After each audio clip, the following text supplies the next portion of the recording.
is a task.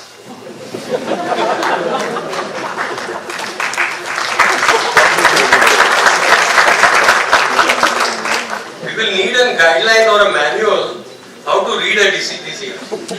Mr. KANADE told, but I don't think most of you must not have understood what he has told. 2016, May 2016, government came out with a TC regulation which was printed in black. Whatever the planning committee did not agree, they cancelled in black. And then whatever they have proposed, that is printed in pink. It was red color, now it is made a pink color. And then what government did not agree, they cancelled planning committees in a pink color with a highlighter, and one more category is there, everything text is in pink. Now with so many regulations, there are EP written down. Now I don't know, authorities needs to explain us how they are going to implement in the interim period the DC regulation which is already published and sanctioned up to when the EP is not sanctioned. Suppose the EP is going to take 6 months from down the line. As Mr. Shende told, they will be completing as early as possible. So if they complete within next 6 months, what happens in this 6 months? Because if you take out all EP portion from the DCR, as somebody told, it is 162 EP numbers in 70 DC regulation. There are 162 EPs. Now if they are taken out, what will remain and how they will be implemented? So at that point of time, which DC rule is in vogue? Maybe 1991 or whatever is written in black. So this, I think, we need to brainstorm with the authorities and they will have to come out with a transition policy. Otherwise development really will get hampered. But this will be tested when the file goes to Mr. KANADE. He will say that this is an EP boss, whatever exercise you have done, you will have to wait for 6 months. This is not, I cannot sanction that. One more important issue is promotion word is added. Very good of government, very good of the department. I think they should have removed C. C is control. Because if you want real ease of business, let us remove a control word and let it be development promotion regulations only. And no control is to be used. So as far as coming to the topic, I have been given DCPR 13 to 17. I'll just dwell on that. First, I will like to, wherever layout RG reservation is proposed, then it should be deleted. So that powers have been entrusted with Principal Commissioner. PPL reservations to be deemed to have been deleted. Wherever they have proposed PPL reservation to the entire plot, it will be just restricted to portion where PPL is proposed. Now all designated will be replaced by existing. So in the DP plan, all designation they had written DOS or whatever, now it will be EOS, it will be existing open space. Error in showing designation can be corrected. PPL handed over to be shown as existing PPL. Designation of petrol pump to be considered for minimum area and excess area to be considered as deleted. Coastal road alignment varies from DP due to site situation, variation will be permitted. I3 to R or C permitted, but still land is shown as industrial zone for which no separate permission will be required. Once amenity open space in I2R handed over and OCC granted, zone will be deemed to have been converted. Once all reservations are handed over and OCC granted, land will be deemed to have been free of reservations. There will be many portions where there are marked natural areas, but due to site conditions, those are not fulfilling the criteria for a natural area, maybe not a hillock or a marshy land or whatever. Commissioner may change it to NDZ or SDZ considering the site condition. Variation in TP scheme after 2034 sanctioned by government shall prevail. Layouts approved and IOD granted prior to 27/5/2016, if proposals valid, the 1991 DP will prevail. Draftsman error permitted to be cancelled or corrected. It's a great move. because otherwise we used to require 37(1) modification for because of the draftsman error you have to run from pillar to post. Now this powers have been vested with Municipal Commissioner, he can correct if there are draftsman errors. Area of reserved site in DP to be considered as per exact site conditions, because DP was following so many areas, maybe know your ward, or in DP they have written because it is at a 4,000 scale, the area is shown X, but however site condition it is X minus. So then there was a controversy, highest area they were adopting. Now the things have been made clear, whatever site condition prevails, this area will be adopted. Obviously the notification says record sanction excluding portion B. Now as far as development stipulation DCPR 13, development of existing amenity. In an existing amenity occupying existing authorized built-up area to be maintained while reconstruction or redevelopment. Provided Commissioner decides that the existing amenity is no longer required, an amenity to be developed for any other public purpose. Provided further, surrender of tenancy by MCGM or appropriate authority in a private existing amenity plot, then the existing amenity on the said plot shall be deemed to have been lapsed. Reservation of multiple public purposes. This has been set right because there were many reservations where there were multiple reservations on a particular plot. So corporation was finding it difficult how much area to be denoted to each reservation. So now this is set right. Multiple public purposes shall be preferably equally distributed. The area of reserved land to be considered after deduction of RM or proposed DPO. Now this has been introduced new. This provision earlier was for 2 hectares, 20,000 square meter and above. This has been brought down to 4,000 square meters. So properties between 4,000 and 10,000 square meters, 5% POS will be required, and it will be handed over in a form of POS only, that is public open space. Lands more than 10,000 square meters, 500 square meter plus 10,000 in excess of 10,000 will be provided, out of which 50% will be POS and 50% will be buildable amenity. Now if there are DP reservations on your site, this can be adjusted against the POS. If there are less, then they can be made up and you can make up that area of POS whatever is required. Such amenity shall not be deducted from calculation for working out permissible FSI. These are obviously in addition to the LOS, that is layout open space. Now this is as far as the industrial land conversion.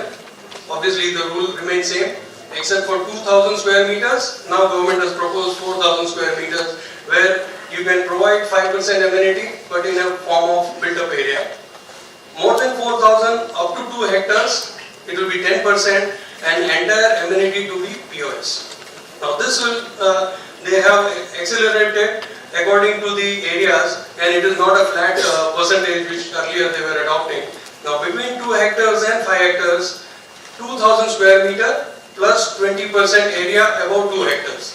50% built up amenity and 50% POS will have to be provided. Lands above 5 hectares, 8,000 square meters plus 25% in excess of 5 hectares. Conversion of land from industrial to residential, developers shall have option to construct amenity as decided by Commissioner. Wherever there are buildable amenities proposed, Commissioner can designate whatever amenity is required. Conversion to be permitted for part area subject to payment of premium and percentage of land to be reserved as amenity space to be considered or entire land. In the statement it reads premium for the entire land. I think it is not the meaning. The percentage has to be on the entire land. Suppose you have a land of 20,000 square meters and you want to convert only 10,000 square meters. Percentage will be considered according to 20,000 meters and accordingly you will have to provide the POS and payment of premium will be required. I think this will require some clarification from the government, otherwise the department is going to charge for the entire land. If DP reservations are more than amenity space required, then additional area need not be provided. 20% of total area to be provided for tenements having built up area 50 square meters. This is in EP again. Now here also the criteria is total floor area. Total floor area means earlier it was basic FSI, just the land FSI. Now even for premium, TDR FSI, fungible, everything you will have to provide 20% on that. So this I think there is a scope because it is a EP, we can definitely suggest this. If development is already in progress and full OCC is not granted, then landowner may convert the proposal in accordance with these regulations subject to provisions will be applicable in totality. You cannot have a half regulation of 91 and half regulation of 2034. You will have to fulfill all the criteria of 2034. Then only you can fulfill this regulation. Full SCC is not granted and amenity open space is not entered. Inclusive housing. This is also an addition. Land admeasuring more than 4,000 square meters, excluding road setback, excluding existing amenity and reservation, IH to be provided. For construction of EWS and LIG tenements, 20% of the plot area shall be handed over free of cost. The plot to be handed over within 24 months from the date of approval or approval of layout, 75% FSI will be restricted, the last 25% will be released as and when you hand over the EWS plot area. In case FSI cannot be consumed, TDR will be available as per TDR norms. Of course, there is an option which I think everybody will adopt that because it is in a buildable format and not the land. EWS, LIG housing in form of tenements to be provided to an extent of 20% of zonal basic FSI to be provided in separate wing or a building. Built-up area of IH tenements will not be counted into FSI. IH tenements can be provided in some other locations within the same administrative ward. If the tenements are to be shifted from plot B to plot A, plot B, this is the formula under which it will go because the ready reckoner rate of plot A and plot B has to be divided into the built-up area what you are supposed to give on plot number A, and that will determine how much area you will be adding over in plot number B. The developer will be entitled to built-up area in lieu of construction cost. This is the formula, 1.25 rate of construction as per ASR divided by rate of land ASR into built-up area of IH. Built-up area in lieu of construction cost will be over and above the permissible FSI as specified in regulation 30. So whatever FSI is permissible under 30, I think Manoj is going to take it up there. So that this FSI will be over and above that. So that there will be no cap. This FSI will be can be loaded over and above that, or it can be adjusted against TDR or admissible permissible FSI. No obligation to construct IH tenements in redevelopment projects of cooperative housing society, federation of society, condominium, apartment owners association in which existing areas of residential tenements are less than 80 square meters. Government here, they have missed out the tenanted properties. The tenanted properties also, if there are less than 80 square meter, I think this should be included, and if we have scope in EP, I think that can be suggested. Of course, IH tenements doesn't have any of the obligations under 33(6), 5, 7, 9, 10 and whatever the regulation which allows redevelopment. So there is no obligation to be road widening. Here again there is a controversy. At some clause it says there will be permissible built-up area on the plot which will be including area required for road widening. Now the FSI in DCPR 30 says that you have to deduct reservations, you have to deduct roads, everything you have to deduct, and then it will be given on net plot. Obviously 15% RG FSI will be granted in 2034, but here it says it should be including road widening area. This is the opening statement in this clause. And there will be additional built-up area for road setback or DP road will be admissible over and above built-up area what is stated in DCR 30. So this again there will be one more FSI permitted from the road. So this I think government will have to, corporation will have to come out with policy guidelines how they are going to interpret this. Development of reserved land for public purpose. Here there are two categories. One, there is a land which is less than 1000 square meters, and the other is more than 1000 square meters. For more than 1000 square meters, you will have to hand over some portion of land and you will have to hand over the buildable amenity and carve out that plot. And on the balance plot, you can construct your sale component. And for the lands which are less than 1000, you need not hand over the land, only build-up area is enough. The plot area to be handed over to MCGM under AR shall not be deducted from the gross plot. Built-up area handed over to MCGM shall be free of FSI. Here again there will be additional built-up area equal to area surrendered to MCGM free of cost and free of encumbrances, which will be over and above the permissible built-up area or TDR as specified in 30A. So I am just giving you example behind the slide. Except for regulation number 3357, 7A, 8, 9, 9A, 9B and 10A. These all regulations will not require. Built-up area of staircase lift lobby will be free of FSI without charging premium for AR component.